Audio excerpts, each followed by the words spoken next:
bosku. Apa kabar semuanya? Semoga bosku semuanya dalam keadaan baik-baik saja. Kembali lagi di channel yang tidak enak didengar ini. Buat yang belum subscribe, tolong dipencet dulu tombol subscribe-nya. Kalau sudah, Mimin ucapkan terima kasih. Baiklah, tanpa berlama-lama lagi, kita mulai alur fantasinya.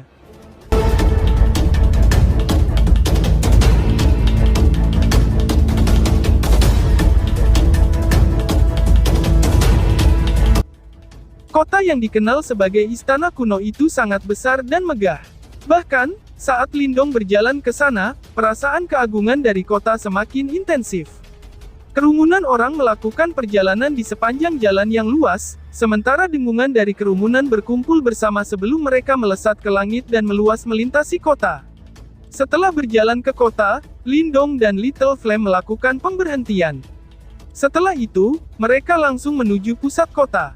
Di pusat kota adalah istana yang sangat megah, dan merupakan bangunan paling menonjol di kota. Jika seseorang berdiri di atasnya, ia akan dapat melihat seluruh kota. Namun, berbeda dengan kota-kota lain, pusat kota ini tampak cukup tenang. Tentu saja, tempat unik ini dilarang bagi kebanyakan orang dari kekaisaran biasa, dan hanya praktisi panggung nirvana dari kekaisaran peringkat tinggi yang memiliki kualifikasi untuk masuk, sedangkan sisanya hanya bisa menatap penuh kerinduan dari jauh.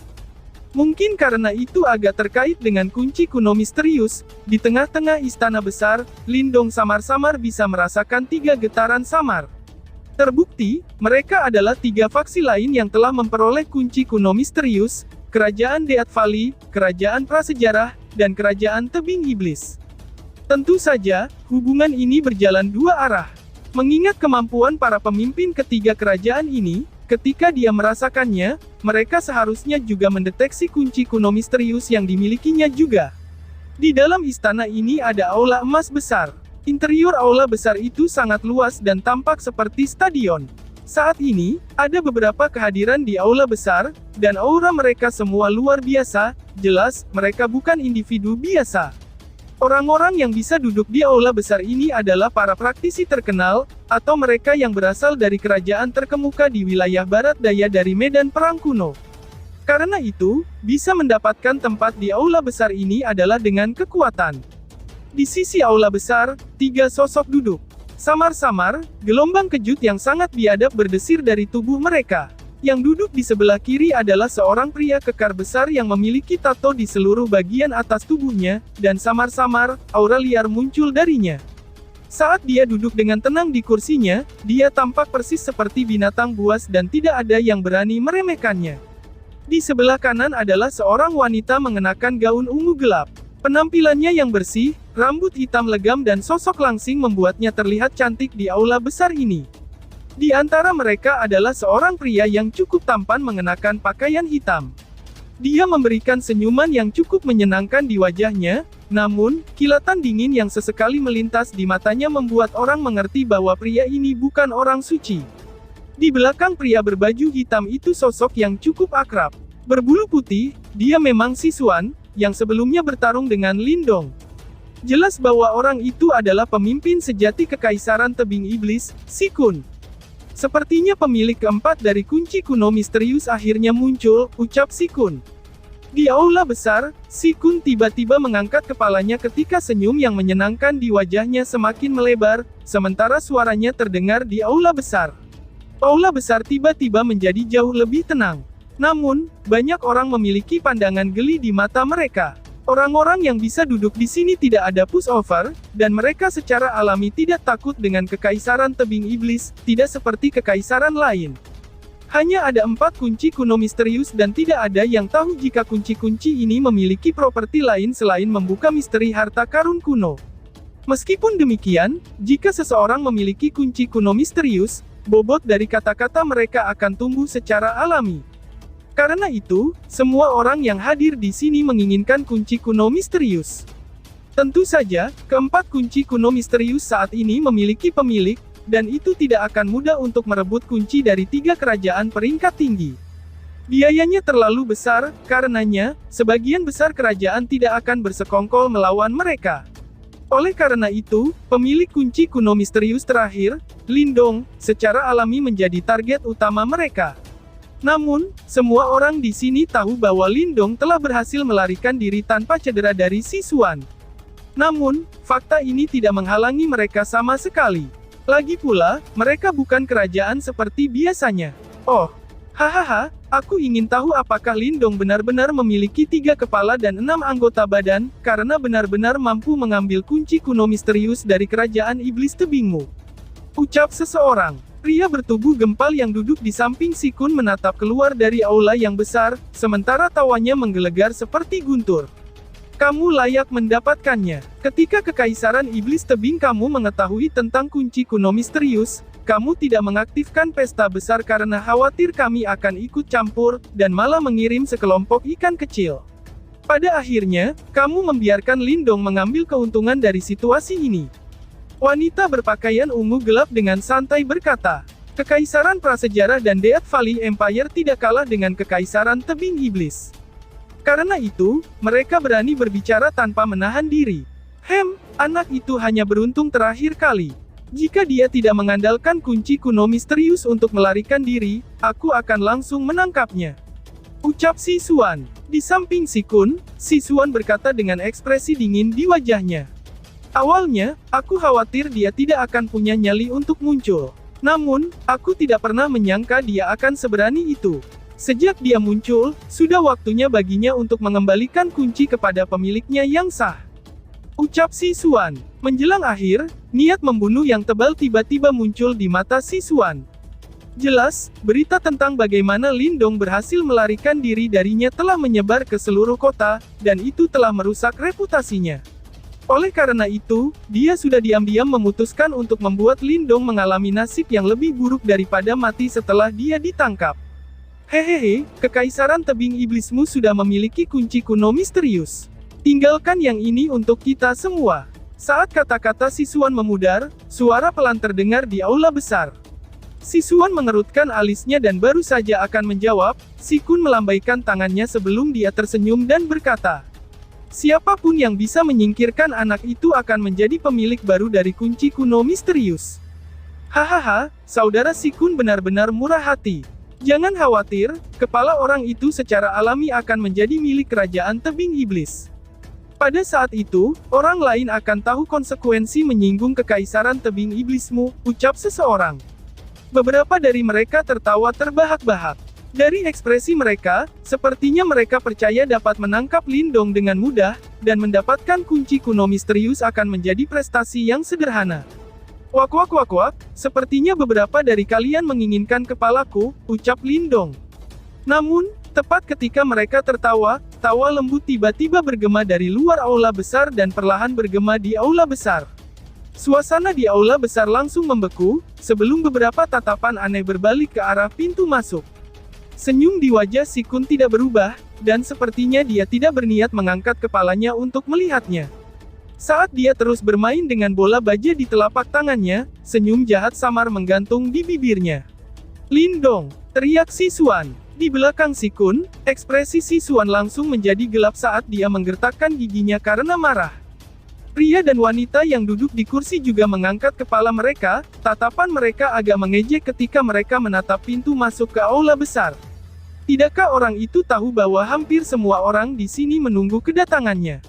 Menurut pendapat mereka, meskipun Lindong berasal dari kekaisaran peringkat rendah, kekaisaran Yan besar, dia cukup berani dan berwawasan luas. Namun, dia memiliki pendapat yang sedikit berlebihan tentang kemampuannya sendiri. Di bawah tatapan kerumunan, dan di tengah sinar matahari yang menyinari area pintu masuk, suara langkah kaki bisa terdengar. Beberapa saat kemudian, ada dua sosok, satu di depan dan satu di belakang, perlahan-lahan muncul di aula yang besar dan luas. Swoosh! Begitu kedua sosok ini muncul, perhatian semua orang langsung terfokus pada mereka. Orang-orang yang telah berjalan ke aula besar secara alami duo Lindong. Setelah dia berjalan ke aula besar, perhatiannya tertuju pada pria yang mengenakan pakaian hitam, yang duduk di depan Si Xuan. Dari tubuh yang terakhir, dia bisa merasakan getaran yang bahkan lebih kuat daripada Si Xuan. Bocah, kami sudah menunggu lama untukmu. Karena kamu telah muncul, serahkan kunci kuno misterius kamu. Ucap seseorang. Suasana sunyi di aula besar berlangsung selama beberapa saat, sebelum mata semua orang dipenuhi dengan keserakahan. Seorang pria dengan aura yang kuat itu memimpin, dan berdiri terlebih dahulu. Getaran yang muncul dari tubuhnya sangat mirip dengan Lei Si. Jelas, ini juga orang yang telah gagal kesusahan nirvana pertama.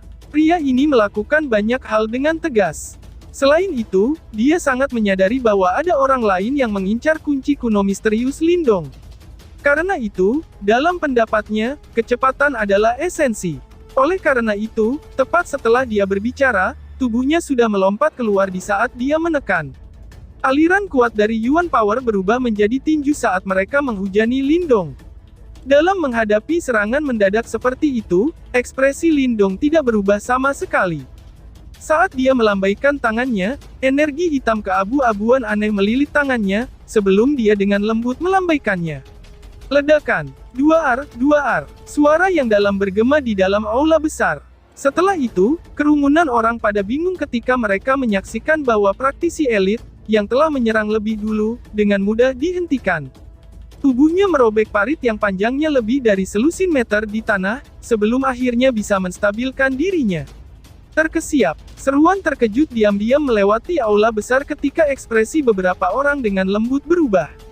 Bagaimanapun, beberapa dari mereka bahkan tidak memiliki kemampuan untuk mengirim seorang praktisi panggung nirvana, yang telah gagal dalam kesengsaraan nirvana, terbang dengan satu pukulan. Aku di sini bukan untuk memberikan kunci kuno misterius. Sebaliknya, aku ingin kamu semua tahu bahwa kunci kuno misterius ini milik aku. Jika ada di antara kamu yang mencoba mengacaukan aku, maka, aku tidak akan berbaik hati. Ucap Lindong. Lindong dengan lembut bertepuk tangan, menatap tepat ke arah Devil Cliff Empire saat dia terkekeh. Anjing yang sangat berani. Apakah kamu pikir kamu memiliki kualifikasi untuk berbicara di sini? Sombong, teriak Sisuan. Wajah Sisuan langsung berubah suram. Segera, ia mengungkapkan senyum berbisa sebelum kakinya menginjak tanah saat ia berlari maju. Sepertinya dia tidak bisa menahan diri untuk bergerak. Lindong menyipitkan matanya saat dia menatap Sisuan, yang mengeluarkan gelombang kejut. Namun, dia tidak memberikan indikasi bahwa dia akan membalas. Sebaliknya, dia perlahan menurunkan kedua tangannya. Dong, sama seperti Lindong menurunkan tangannya, api kecil, yang diam-diam berdiri di belakangnya, tiba-tiba mengambil langkah ke depan. Sementara itu, niat membunuh yang menakutkan dan buas menyembur ke matanya yang awalnya kusam. Enyahlah! Sementara dia berteriak, api kecil meninju, langsung berbenturan dengan Sisuan. Di bawah banyak mata yang mengawasi di aula besar, tangan Little Flame langsung menghantam Sisuan yang menyerang. Orang itu sedang mencari mati. Ucap seseorang. Begitu mereka bertabrakan, beberapa orang tanpa sadar tertawa. Bahkan di tempat seperti ini, Sisuan dianggap agak kuat. Bagaimanapun, dia adalah seorang praktisi panggung Wan Yuan Nirvana yang asli, sebuah eksistensi yang beberapa kali lebih kuat daripada mereka yang gagal melewati kesengsaraan Nirvana. Oleh karena itu, satu pukulan dari dia bisa melukai praktisi panggung Nirvana biasa. Bang! Namun, saat tawa ini perlahan menyebar, suara yang dalam namun mengejutkan tiba-tiba bergema dari pusat bitrokan. Segera, gelombang kejut yang mengkhawatirkan langsung tersapu. Retak, retak, retakan besar setebal lengan langsung robek di lantai batu padat di bawah tanah. Setelah itu, kerumunan tercengang ketika mereka menyaksikan Sisuan yang awalnya mengancam tiba-tiba terhempas mundur dengan cara yang mengerikan. Dia mundur selusin langkah, dan setiap langkah meninggalkan bekas yang dalam di tanah. Bagaimana ini mungkin? Ucap seseorang. Pemandangan ini tidak diragukan lagi menyebabkan ekspresi wajah pada sebagian besar orang di aula berubah secara drastis. Seketika, perhatian semua orang terfokus pada tempat di mana debu mengendap, hanya untuk melihat sosok seperti baja menara berdiri di tempat yang sama tepat di depan Lindong. Memikirkan bahwa bentrokan yang menakutkan dari sebelumnya bahkan tidak menyebabkannya mundur satu langkah pun. Aula besar yang semula berisik itu langsung hening. Beberapa pasang mata menatap kagum pada Little Flame, yang berdiri di depan Lindong. Menggunakan tangan kosongnya untuk menerbangkan praktisi panggung Wan Yuan Nirvana. Mungkinkah dia menjadi praktisi elit yang selamat dari dua kesengsaraan Nirvana? Di tengah-tengah aula besar, murid-murid pria kekar besar dan wanita dalam ungu gelap, menyusut dengan lembut. Sementara itu, tatapan mengejek di mata mereka menghilang saat mereka dengan serius menatap Little Flame, di saat sekarang mereka akhirnya menyadari, getaran yang dipancarkan dari tubuh yang terakhir, menyebabkan bahkan mereka merasa sedikit bahaya. Bocah itu, dari mana dia menemukan penolong yang kuat, ucap seseorang. Mereka berdua saling melirik, sebelum mereka secara bertahap menarik penghinaan di hati mereka. Sepertinya Lindong berani muncul karena dia mendapat dukungan. Duduk di antara mereka berdua, bola baja di tangan Si Kun perlahan berhenti. Dia mengangkat kepalanya, sedikit menyipitkan matanya saat dia berkonsentrasi pada tubuh Little Flame. Dalam matanya ada kilatan dingin seperti pisau yang tajam. Bagaimana mungkin? Tanda seru, ucap Si Kun. Saat ini, Si Xuan akhirnya berhasil menstabilkan tubuhnya. Wajahnya terlihat seburuk darah babi. Saat dia berteriak dengan marah, mata merah darahnya menatap Little Flame. Segera, gelombang kejut Yuan Power tiba-tiba tersapu. Dia hanya tidak bisa mengakui bahwa dia bahkan tidak bisa mengalahkan orang tak dikenal ini yang muncul entah dari mana. Orang bodoh yang muncul entah dari mana, beraninya kamu ikut campur dalam urusan kerajaan iblis tebingku. Ucap Si Xuan. Wajah Si Xuan menakutkan. Ketika dia mengambil langkah ke depan, cahaya keemasan yang gemerlap muncul dari dalam tubuhnya. Jelas, dia telah sepenuhnya mengaktifkan tubuh emas nirvananya. Dengan membalik telapak tangannya, Yuan Power yang kuat dengan cepat berkumpul bersama dan berubah menjadi gunung Yuan Power. Fist iblis gunung yang menekan, teriak Si Xuan. Setelah kalah sebelumnya, kali ini, Si Xuan tidak berani lalai sama sekali dan memilih untuk menggunakan langkah pembunuhannya segera. Tinju raksasa seperti Yuan Power raksasa ganas menabrak Little Flame. Meskipun demikian, melawan serangan buas seperti itu, Little Flame perlahan-lahan melengkungkan telapak tangannya menjadi kepalaan, urat-urat darah menggeliat di atasnya seperti naga kecil. Samar-samar, energi yang sangat menakutkan berdesir keluar. Pukulan diarahkan ke atas dengan cara biadab. Ledakan. 2R. Suara keras sekali lagi terdengar.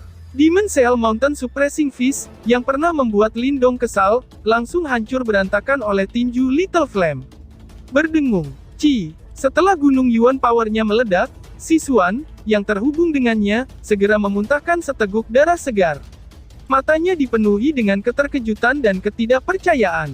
Dia tidak pernah membayangkan bahwa kekuatan Little Flame sebenarnya sangat mengerikan. Di aula besar, saat orang banyak menatap titik-titik bercahaya Yuan Power yang tersebar, beberapa dari mereka diam-diam menghirup udara dingin.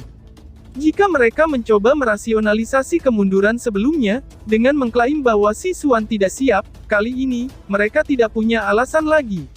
Orang itu, sejak kapan dia mendapatkan penolong yang kuat?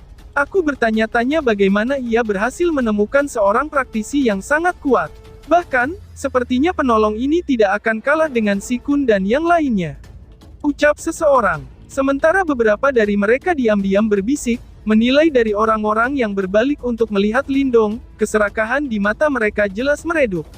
Mereka semua memilih untuk menargetkan Lindong, terutama, karena dia berasal dari kekaisaran peringkat rendah. Namun, pemandangan di depan mereka membuat mereka mengerti bahwa meskipun Lindong berasal dari kekaisaran peringkat rendah, kekuatannya sendiri serta kekuatan penolongnya tidak lemah sama sekali. Bajingan! Teriak Si Xuan. Si Xuan menghapus jejak darah di sudut mulutnya. Saat ini, wajahnya sangat mengerikan sehingga tampak sedikit bengkok. Tepat saat dia akan meledak dalam amarah, mulut Si Kun akhirnya perlahan terbuka. Si Xuan, berhenti. Kamu tidak cocok untuknya, ucap Si Kun. Ketika dia mendengar kata-kata Si Kun, Si Xuan dengan kasar menggertakkan giginya saat dia menatap Lindong dan Little Flame dengan berbisa. Namun, dia perlahan-lahan mundur pada akhirnya. Saat mereka menyaksikan Si Xuan yang mundur, semua orang di aula besar memusatkan perhatian mereka pada Si Kun. Mereka semua bisa merasakan niat membunuh samar dari tubuh yang terakhir. Tuan penjaga Lindong, Kekaisaran Tebing Iblis, aku memiliki perselisihan besar dengan Lindong. Meskipun aku tidak tahu berapa banyak dia untuk membayar kamu, jika kamu memilih untuk pergi dari masalah ini, aku akan membayar kamu 2 kali lipat dari apa yang dia tawarkan. Selain itu, jika kamu meminta sesuatu di masa depan, selama itu masih dalam kemampuan aku, Kekaisaran Iblis Tebing aku pasti akan membantu kamu. Bagaimana dengan itu? Si Kun mengangkat kepalanya, melihat ke arah api kecil ketika dia bertanya dengan suara rendah. Ketika orang banyak di aula besar mendengar kata-kata ini, hati mereka tanpa sadar bergetar. Pria berpenampilan seperti menara baja ini benar-benar bukan individu biasa. Bahkan seseorang seperti Si Kun, tidak ingin berselisih dengannya. Sama seperti orang banyak kagum, berdiri di depan Lindong, api kecil akhirnya mengangkat kepalanya. Jejak darah yang mendebarkan jantung muncul di matanya yang awalnya kusam. Di hadapan tatapan seperti itu, bahkan Si Kun dan yang lainnya merasa hati mereka bergetar. Matanya mirip dengan binatang buas. Sementara orang banyak menatapnya, api kecil akhirnya membuka mulutnya. Suaranya masih agak kasar, tetapi memiliki aura yang menakutkan dan biadab yang tidak bisa diabaikan. Siapapun yang mencoba menyentuh kakakku, pertama-tama harus melangkahi mayatku. Lin Yan, ucap api kecil. Suara getarannya dipenuhi dengan kebiadaban seperti binatang buas saat terdengar di aula besar. Segera, semua murid dengan lembut menyusut. Kakaknya, apakah itu adiknya Lindong? Ucap seseorang. Ketidakpercayaan yang kuat mengalir di mata beberapa praktisi elit. Pada awalnya, mereka berpikir bahwa orang yang kuat ini adalah penolong, yang Lindong telah menghabiskan sejumlah besar uang untuk disewa. Namun, mereka tidak pernah menyangka bahwa Lindong sebenarnya adalah kakak laki-laki dari Menara Baja. Selanjutnya, mereka semua bisa mendengar dari nada suaranya, bahwa orang ini yang dapat dengan mudah meniup siswan, dan bahkan dapat membuat Si Kun takut, sangat menghormati Lindong, yang hanya setengah langkah ke nirvana praktisi panggung. Kata-katanya diucapkan dari lubuk hatinya. Si Kun juga terpana dengan jawaban Little Flame. Tepat, cahaya dingin dan jahat muncul di matanya. Kalau begitu, kamu akan mati bersamanya. Ucap Si Kun. Begitu dia berbicara, aura membunuh biadab menyembur keluar dari dalam tubuh Si Kun. Ketika sosoknya melintas, dia muncul dengan cara seperti hantu di depan Little Flame. Gelombang kejut Yuan Power yang dipancarkan dari tubuhnya beberapa kali lebih kuat daripada Si Kun. Cop iblis emas, teriak Si Kun. Sementara aura membunuh buas berputar di sekitar tubuhnya, Si Kun mencengkeram telapak tangannya saat cahaya emas buas dengan cepat berkumpul bersama, dan berubah menjadi pisau emas yang tajam. Bersama dengan aura kuat yang bisa membelah gunung, dia secepat kilat melesat saat dia menyerang Little Flame. Berdengung, meskipun bilah cahaya belum menyentuh tanah, itu sudah merobek parit panjang beberapa meter di aula besar.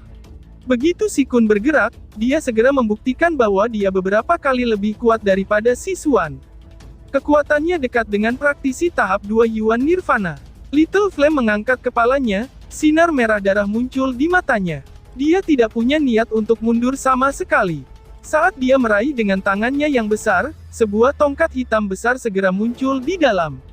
Dengan sentakan, bar itu melayang. Ledakan. 2R. Ketika dia mengayunkan tongkatnya, udara di sekitarnya langsung hancur berantakan. Samar-samar, itu terdengar seperti raungan harimau yang berdetak kencang. Dentang, bilah dan batang menyapu seperti sambaran petir. Dalam contoh berikutnya, mereka dengan keras terbanting bersama di bawah tatapan kaget dari kerumunan. Seketika, angin biadab dengan ganas menyapu seluruh aula besar seperti badai. Lalu, bersambung. Sekian dan terima kasih banyak.